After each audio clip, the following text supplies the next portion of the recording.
Hi everyone, I'm Katherine from katherinesewing.com.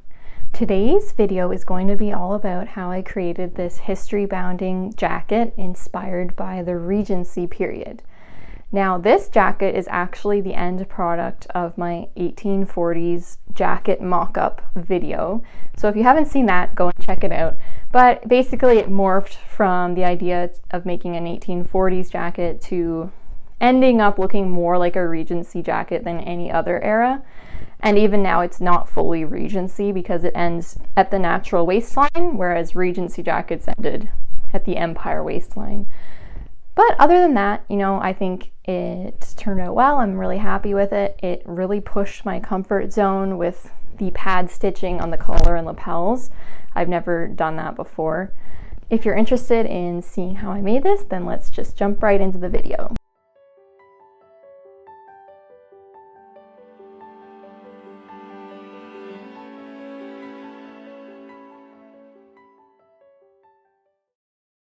Okay, so here are my pattern pieces laid out with my fabric pieces.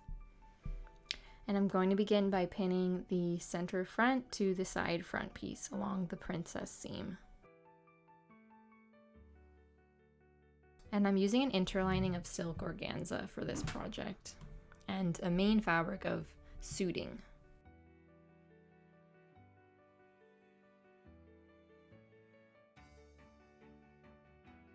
This was my first time working with an interlining and it was pretty tricky. Here's the center back piece all pinned together with its corresponding side pieces. And here's the center front and side front pinned together. And here we go, just sewing those seams together.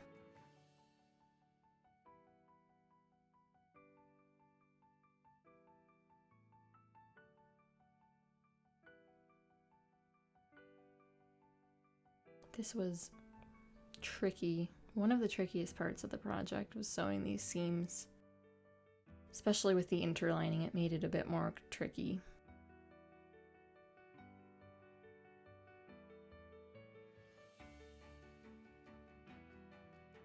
Okay, but there it's all done and it's been pressed, and I'm just hand felling the seam allowances down, only attaching to the inside of the interlining and not through to the front of the jacket. Not the neatest job, but it did the job.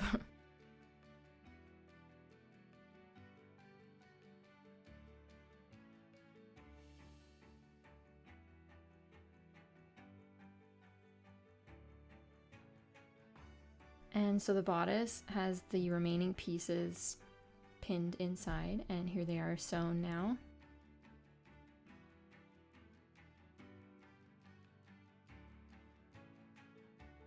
And there you can kind of see the bodice coming together, just needing the sleeves now.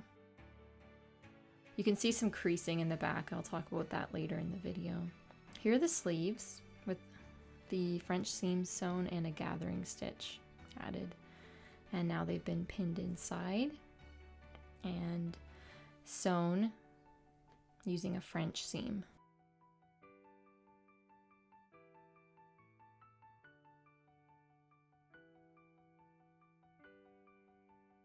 Okay, here are all the collar pieces and the interfacing. And I've just added the interfacing to the lapels and a stay stitch along the roll line with twill tape.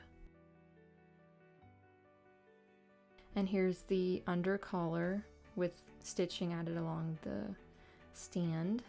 And I'm just pad stitching along the stand of the collar right now. This was my first time pad stitching and it's atrociously messy. Oh, but you can see the shape that it gave to the collar.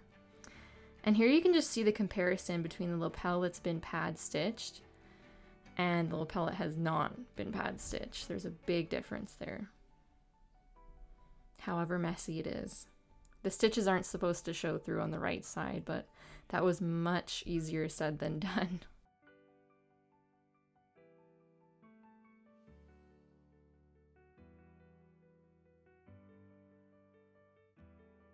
Here I'm just pad stitching the remaining lapel.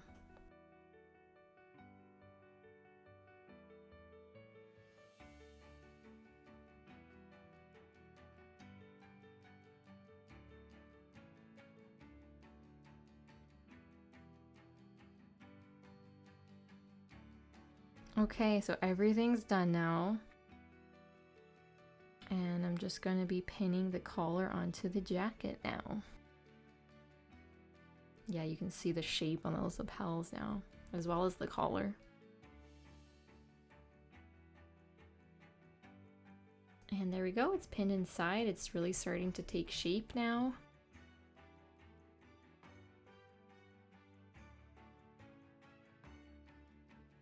And now it's been sewn, and I'm just trimming down that seam allowance. Okay, so here's the upper collar sewn onto the lapel facings. And now I'm just pinning those to the actual jacket around the edges with right sides together.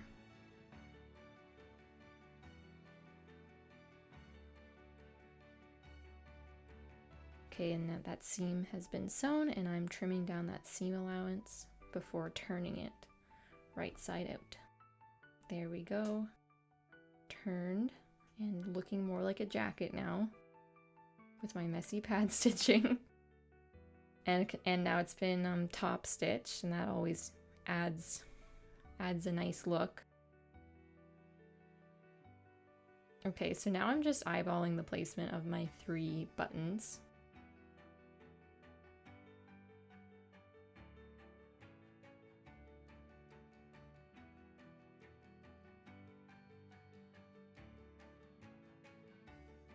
And sewing those on.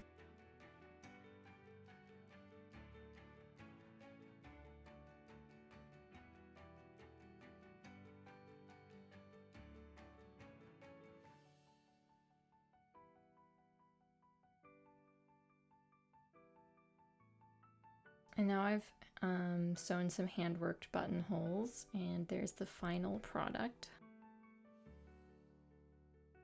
Okay, and for one of the final steps, I've just hand stitched down that inside of the facing onto the silk organza on the inside of the jacket. And finally, I'm hemming the bottom of the jacket, just sewing that hem to the silk organza layer so it doesn't show through to the front. And there we go, and I've done the same thing on the sleeves. And there is the finished jacket.